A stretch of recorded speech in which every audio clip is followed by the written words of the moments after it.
Hello Rebel, a quick word about this video. This was filmed at VidCon 2019 last year. After I filmed it, I stuck it on my hard drive where it sat for like 9 months or however long it's been. Big apologies to Rachel for taking this long to finally edit the video, and big apologies to you, my viewer, as well. But now it's 2020 and I'm trying to be a better, more organized person, so I had to get this off my to-do list. Sorry for this weird sort of cold intro thing. I just didn't want you to be mega confused. Enjoy! Hello, Rebel, and welcome back to my life, and to Rachel's life. Say hi, Rachel. Hi, Rachel. Yes! Oh, yeah. I paused. I knew it was like, wait, I know this one. We are here at VidCon. In case you couldn't tell, that's the VidCon over there. I haven't even picked up a shirt this year. Oh my god, I haven't picked up a shirt this year. I don't like to buy the shirt before I see it. 2 years ago, I was very glad that I made that choice because I didn't love The blue one? cheap free $5 one. The blue one with pink? I didn't love it. I love that shirt. I wear it on the channel all the time. Yeah, I know you do.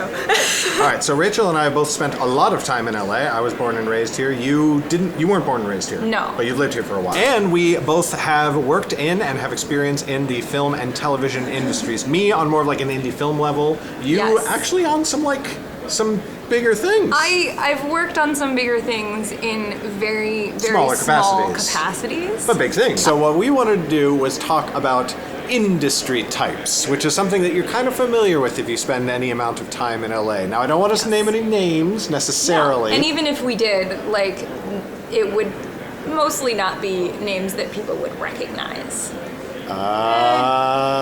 No, that's not true for me either. Let's try to go for the format of best story, worst story, and then weirdest story. Okay, this is kind of a small one, but we can start with worst story. I was on, like I said, a 48-hour film festival. 48-hour film festival, if you're not familiar with it, with the concept, is you build a whole film from scratch, write the script, film it, edit it within 48 hours. It was fun, it was fine, but also the director had a meltdown. Oh no, what did he do? It's a 48-hour film festival, no one was being paid. Of course. People have limits to how much they can work on a thing.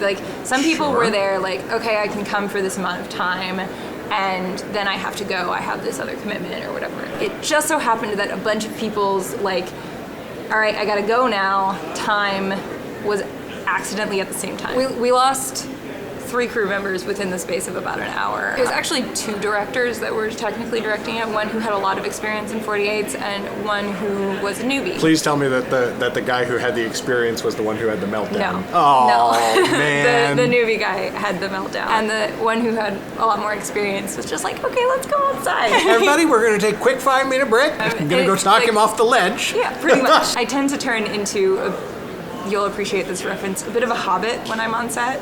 I do appreciate that reference. There's just food all the time, so I'm just they have breakfast for you. They have second breakfast and 11sies. I especially like eating all the cookies. Yeah. And this set in particular, the crafting services person had made homemade cookies. So I was just eating all the cookies, and one of the actors started calling me Cookie Monster, which on the one hand, rude, but on the other hand, where's the line? My worst story is the original incarnation of the world of Underrealm that I have since built in my books. I wrote the first Underrealm story as a series, and it was basically something that I figured out how to do an epic fantasy series that looked high budget, but was actually very low budget. I put so much work into it. I wrote the script, I hired the actors, I got a special effects guy. We had everything, it was really coming together. Sounding very good so far. It was really good. I have we did test shoots with costumes and then photoshopped them into badass looking posters and everything like that. It was legit. And then I had a producer. 2 weeks before film time, the day we were supposed to film, producer literally ghosted.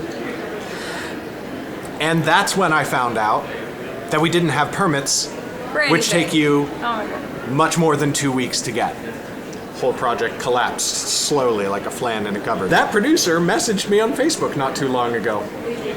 Bold. How's it going, buddy? Bold. He did not receive a response. I would not be able to politely not respond to that message. You Okay, so my best story was from a 48-hour film. Okay. And I was directing this one. I think we got thriller. I don't remember what the line was. I don't remember what the prop was. What I remember is that we shot under the 6th Street Bridge. Oh, cool. at dawn. We drove Yeah. out there at 4:30 in the morning. We got all set up, and I got to direct some of the most beautiful, wonderful shots as the sun was just coming up and lighting everything in golden hour, and everybody looked great. fantastic. Oh my, that was just the most surreal thing. And I was like, you know, yes, it would be cooler if this was like some big budget thing and we had like whole teams of trucks, like, and you know, like all the professional team and everybody doing all their stuff. But for what it was on a 48-hour film festival, that we'd stayed up all night in preparation for this, and like my actors, oh my God, they were so, I love them so much. They're two of my favorite people to that's work so with nice. ever. It was so amazing, and it was like a reaffirmation of the high that I get when I'm doing that, and like why that's my favorite thing in the world. And because we are naming people in good stories, those two actors are Eric Weir and Sean Michael Boozer. I love you guys to death, and I always will. I'm not going to say the production, even for my best story. Oh wow, okay, okay. Because it is also featured in my weirdest story. We're on location in a small neighborhood in LA. Okay. And it was just one of those like really, really long days. This is like a set where I am like kind of working with the location team, but it was just, I think it was potentially my first really, really long day with them, and it was pouring rain. Oh, wait, what? In Los Angeles? It's not the best story in that like this wonderful thing happened, but it was just like this like really good moment of like, we're doing this anyway. Isn't that great? Like, these conditions suck, Yeah. but rain doesn't show up on camera. It was also like carried into the night, and I really, really, really like night shoots, especially when it's a larger production that has the like quality and like the money in order to do something like this, which is make a moon. They blew up like a massive helium balloon. Okay. And it has lights inside it. Wow. So it just like floats, they float it up into the air and they like tie it down. It's just like this really magical, like, look up at the moon. And It's so then pretty. The other moon. You ready for weirdest story? Oh yeah. Okay. All right. Who wants to go first? I think I'll go first. So weirdest story is from the same set that my best story is from. Has a recognizable, well-known lead actor and actress. The first time I was on this set, the location manager pulled me out to the side, and she's just like, everyone's really nice. You're gonna get to know all the crew. Like, you can be buddies with them. Like, tell them what you need when you need them to do it. This is no big deal. Don't talk to lead actress. Oh, one of those things. Don't approach her. Don't look at her. Don't be in the same room with her. Don't.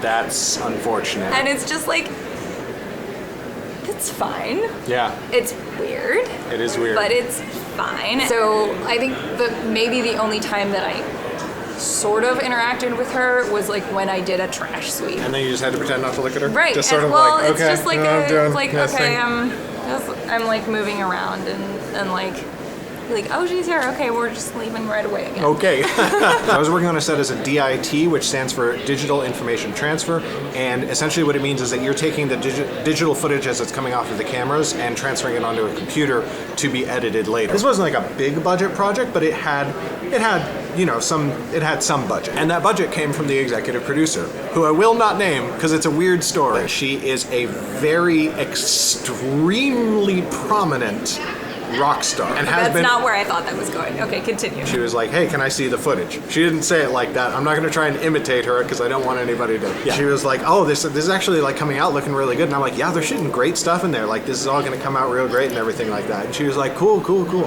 Hey, you want to smoke a joint?" So now here's the thing about me. Literally have never smoked weed in my life. So all of a sudden, I have to tell this person who is not only my boss, but my boss's boss's boss's boss, and is the person who is literally paying for all of these many people to be here and to be doing this, why I don't think that this is a good idea. I was like, not right now, because my wife would be real upset if I came home smelling like it. Which, to be fair, is true. True. It is Probably. true. So she was like, "Oh yeah, that makes sense." And then she looks at my assistant and she was like, "How about you? You want a joint?" And he looks at me, and I was like, go ahead. And he probably just went and had like one of, you know, like for somebody who smokes, he probably went and had the best experience of his life because it was with a person who's really great. Like, I want to stress, this is a really great person. I don't think that she would care knowing that people know that, you know, but I just, for the sake of everybody involved. Hey, thank you so much for sharing your industry type stories with us. Yeah, maybe like subscribe to me and like video. Yeah, so subscribe to Rachel right over there. Watch the video right over there. Most recent video. Does anybody know how YouTube end screens work anymore? I do. Thank you so much for watching. Thank you to my patrons who are scrolling down below for your incredible support, and I will see you next Friday. Bye!